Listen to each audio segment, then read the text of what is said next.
this is the way in which you view the flower.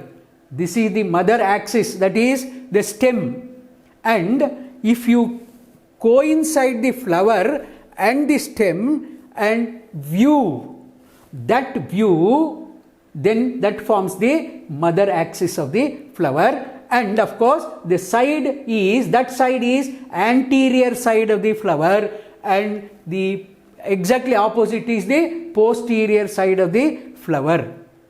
Right? Yes.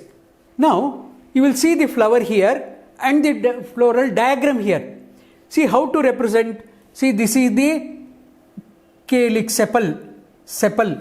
So, sepal is outermost. Then comes corolla.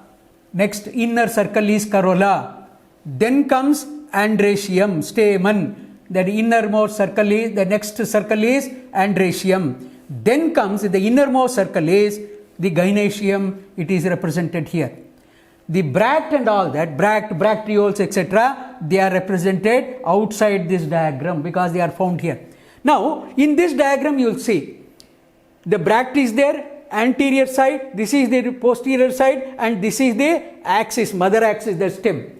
Similarly, the mother axis is represented here, and opposite is, this is the anterior side, therefore the bract is represented here. Now, if you come to this diagram, you will find the entire systematic representation of the floral diagram. Now, this is the anterior side, this is the posterior side, and of course, you have the axis here. See, you can see how it is differentiated.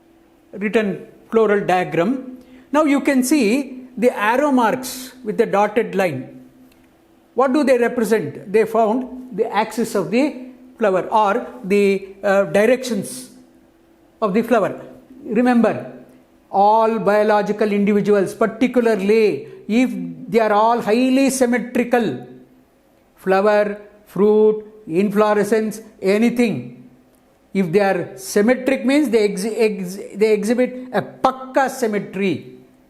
So much so, we have, see, if you consider this as an y-axis and this is x-axis, and I don't know to call what is this obliterated y-axis. Please find out with your mathematics teacher what we can call this as, maybe a slope or whatever it is, I don't know. But you have, these are the axes. Now, mother axis is here. That means to say that stem is here and this is the anterior side of the flower. So here you find the bract. Bract is represented. Normally, bracts, if it is one single, it is represented in a bigger way. Now, the calyx here, 2 plus 3. See the arrangement here. 1, 2, 2. 2 plus 2. The axis, see, this is the y-axis if you call it as. Here 1, center of the 1 in the posterior side. 2 are written here, 2 are written there. So, pentamerous flower, calyx 5, and they are all free. Suppose if it is fused, let us say, what you do is you just join this with an extra thing here, right? Like this. That shows gamosepalous. Now, next word is corolla. See, normally corolla is represented in the form of an arc, right?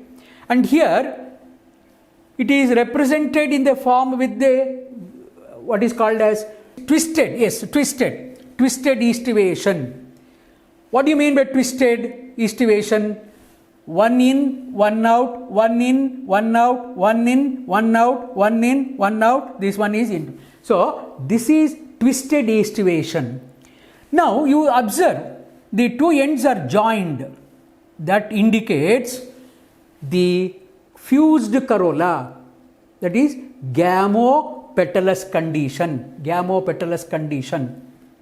So, if you want to show free, don't write these lines. Polypetalous. This is gamopetalous, right? Next is androecium. Androecium is after the corolla, and here 1, 2, 3, 4, 5.